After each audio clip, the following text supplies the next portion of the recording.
Hi, today is February 14th. Happy Valentine's Day. If you're watching it on Valentine's Day, take care of yourself and those you love. It's the day of romance and a day to show people you care. If you're watching this any other time, make it that day as well. So what I'm going to offer you today is a bundt cake, a mini bundt cake, a banana split mini bundt cake. Why is it banana split? It's a bundt. Then we put bananas not only in the batter, but sliced on top, some fruit on that, some chocolate sauce, and they're very pretty. I got this recipe from a natural health magazine recipe that was donated by Vicki Brett-Gach, G-A-C-H. And it's a marvelous recipe because it uses very few ingredients. Thank you, Vicki. She's a culinary coach and it sounds like she's very involved in the world of whole food, plant-based eating, teaching, as well as a chef. I have a Vitamix here. I'm taking off the carafe because I'm not using it. This one is part of the Ascent series, and so I was able to buy an adapter for that food processor. You can use a food processor of any kind, but I happen to think this is just a really convenient way of doing it, and it's an easy one to clean. Some of them are a little more complicated. In here, I have 3 defrosted frozen bananas. I could have used fresh bananas like this, but I wait for my bananas to get very, very ripe with dark spots all over them to the degree that a lot of people don't want to eat them. They're so sweet. Then I peel them, put them in a baggie, a 1-quart baggie. They will nestle next to each other in that baggie 4 deep. Lay that flat in the freezer and just stack those up. And I use them for so many recipes that call for a ripe banana. So 3 of these are in here. Their syrup, because they've defrosted, is separated from the banana, but it makes no difference. What we're putting in here is the banana, 3 of them. This is almond butter. This one happens to be an almond butter, you know, like peanut butter, but almond, that has, that is chunky. I could have used smooth or chunky. Almost everything I get has texture. I love biting into something with crunch. And by the way, I am rocking my Valentine's Day leather pants. They're not really leather. Look at my blouse. Can you see the hearts on that? I'm wearing hearts. I got hearts all over the place. Whether it's Valentine's Day or not, it's a good idea to rock what makes you feel good. I even have my Barbie pink roses sort of decked out around the house there with family pictures here, well, to show you and to make me smile. Okay, so we have the almond butter, we have dates, only 1/4 cup of dates. Now, how do you measure 1/4 cup of dates? I would take this date. This is a medjool date. They're the bigger, softer, I'll even say sweeter than the Deglet Noor that tends to be drier, much smaller. In either case, I simply sort of slice them into bits and then push them into a 1/4 cup measuring cup, and that's how I did it. This is the way I usually buy them. I could get them at Costco, a place near here. They're all over the nation. This happens to be Trader Joe's. These are organic and pitted. I like to get organic anything because I don't want things sprayed on my food to make it perfect. Not good for my body. So I have the dates, almond butter, banana so far. I'm putting in rolled oats, organic rolled oats, only 3/4 cup. And I'll throw in there a couple of teaspoons of baking powder, and I'm going to put in 1 teaspoon of vanilla extract. That's it. That's the recipe. Now we'll blend it in the processor, and I'll show you the baking pans that I found.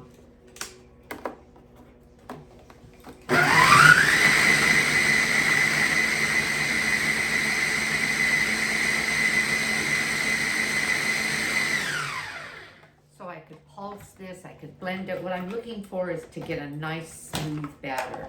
So I'm gonna do this a couple of times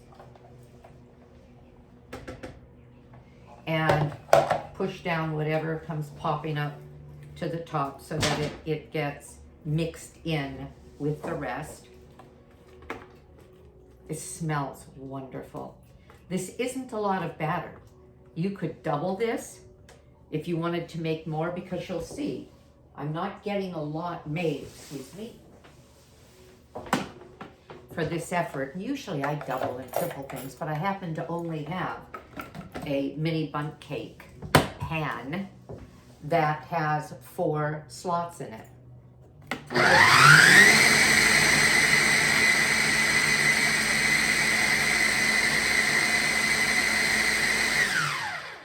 Actually, I said I would do it a couple more times, but I think this is done. This looks really nice. These cakes have a bit of a chew to them, and they have a bit of a texture to them, because again, I'm simply grinding oats. I'll take out the S-blade. If I was going to pour the batter out, and I'm not going to, you'll see what I mean. I would put the S-blade back in, spin it for just a second to have it release every bit on it. But I'm not going to. I found that I could simply use my spatula. Let me pull this off. Get this out of the way and show you what's next. All right. This is my silicone mini bundt pan. Her recipe says that I should be able to fill 8 of these. No way. As a matter of fact, I'm going to start with 3 to the level I want before I go for a 4th to decide whether or not we have room for 4, because the first time I made this, I made mini muffins. As a matter of fact, if you look at the photo that I have on, well, some of the sites with me holding a little platter of a bundt cake and little mini muffins, and then another recipe that you'll be able to get today or on my site, and that's called German chocolate no-bake treats, and they're wonderful. They're all on this little platter. Well, the mini muffin pans I filled 2 of these and then some of the mini muffin pans. This time I'm going to get as much of this as I can. So this is the batter. So you can see that it definitely has texture. And it's easy to get out of here, so there's no reason for me to put it anywhere else or to pour it out and then fill these, which I've done in the past with some batters. Okay, I think that's full enough. Let's see how far it'll go. I do recommend this silicone pan, getting a silicone bundt pan, because, and I'll show you why in just a minute. I think I'm going to fill 3 of these and leave the other one empty, and then I can show you what I'm talking about. There are so many nooks and crannies in a bundt pan. You need a non-stick, but silicone is not only non-stick, it's also malleable. And you'll see what I mean and why that would really matter. When I got these out, you let them cool, take them out, then you can frost them and turn them into little beautiful banana split cakes. And I'll show you that when I come back. Well, this is it. Get this out of the way. Oops, sorry. All right. Yeah, this filled 3 of them. So hers must have been even smaller than this. The time recommended was 20 minutes, and it did take 20 minutes for these to cook, so I'm not quite sure how that all factored out. but this is what I'm recommending. Now, I'll show you, look at what I get to have afterwards. Yes, I do. Lick spoons. Okay. See what happens with these.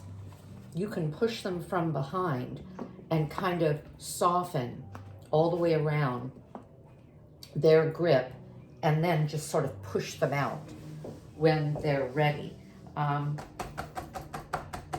This looks perfect. Get that off. Oh, I did it again. She whiz. Okay, so this goes in the oven. You'll see I already have potatoes in there. If I'm going to heat it up, and I might as well get a lot done with it. And I have sweet potato, the Hannah Yam sweet potato, the white one. A couple of the purple inside potatoes. Love those. Batch cook everything. Well, that's what I want to show you. I'll be back to show you the end result. Okay, the Bundt cakes are finished. Look at these little sweeties. You can see the graininess from the, well, it might be because the almond butter was chunky to a degree, but other than that, what we have is oats and bananas. So I wanted to show you the last one, and I'm glad I only made 3 because I like the height of them, and the value of the silicone is that I could push them out and gently lift them off. I didn't have to turn them out. And then I want to show you how I'm finishing them. And did I use any of the batter to make, let's say, mini muffins or even regular cupcake size? No, not with this. I mentioned that her recipe noted that we would make 8 of the mini muffins, and my guess is they were much, much smaller than this. This is probably, what, 3-4 inch mini muffin pan. Okay, so I'm going to first of all use chocolate sauce. Now, how can you make your chocolate sauce? An easy one, and this is all over the YouTube and the internet, and that is a combination of date paste. I use date paste. You can get it at Walmart, you can get it at or online. It's just dates and water, and you can even make your own. I saw it online. You cook a lot of dates and strain it and cook down the, or well, I didn't even read the entire recipe. I just saw that it was dates and water and involved some cooking. You can make your own, you can buy it, and again, it's considered a whole food in that way. The other thing that is in the chocolate sauce is, and I use organic cocoa powder. Cocoa powder is very, very low in fat. I'm going to give you an example. 2.5 tablespoons is 1.5 grams of fat. That's hardly anything. And it's 5 grams of fiber and 4 grams of protein in 2.5 grams. Or sorry, 2.5 tablespoons. So cocoa is a good food. As a matter of fact, it's a highly antioxidant food. It's just that when you put it into chocolate bars, or you put it into things with a lot of butter, a lot of fat, coconut oil, etc., you really ramp it up, not only in calories, but you reduce the available antioxidant value because you're adding so much other stuff. So these muffins are marvelous, and I'm going to use a combination of 3 to 1, 3 tablespoons of the date sauce, date syrup, and you could use maple syrup instead, but I don't think it would be the same. The date syrup lends a sort of a caramel flavor to it all. 3 tablespoons to 1 tablespoon of cocoa. So you can double, you can triple, whatever, and mix it really well with a little whisk, and add just a bit of vanilla. You can use vanilla powder, or you can use vanilla liquid, a few drops of that. Well, I made this the last time I made the mini Bundt cakes, and I just did that recently. And so this is the syrup. And with this spoon, I can kind of just drip it. The spoon is made for that. So I'm going to drip it on here. I want it to run down the sides a bit. Can you see?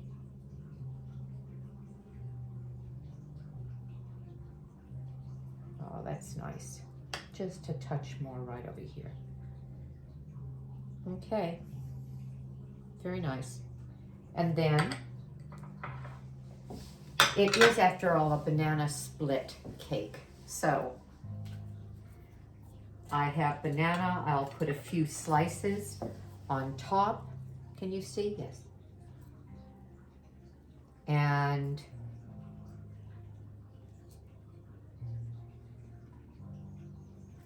just pile them up a little bit. And I could use strawberry, I could use blueberry, I could use a combination of fruits. But just for this example, I'll throw on a raspberry. And look, banana split, chocolate sauce, bananas, banana cake. And I'm going to refrigerate this, and I've done that, and it lasts days in the refrigerator. Well, I'm going to save that one, give it to my husband with some vanilla nice cream. In other words, non-dairy ice cream. Heat it up slightly, the nice cream, and it will be one of his favorite desserts. He already had some before. Well, he gets the entire Bundt this time. So the little cupcake size would be great too to have around, just little bite-sized pieces. I made that. I mentioned that in the last video. You may see a picture of that if you see that picture of me holding a little tray. And that's all. Hope you're having a great day. And if this is Valentine's Day, I especially hope that you're taking good care of yourself and those that matter to you. If it's any other time of the year, do the same thing. Take care. Bye-bye.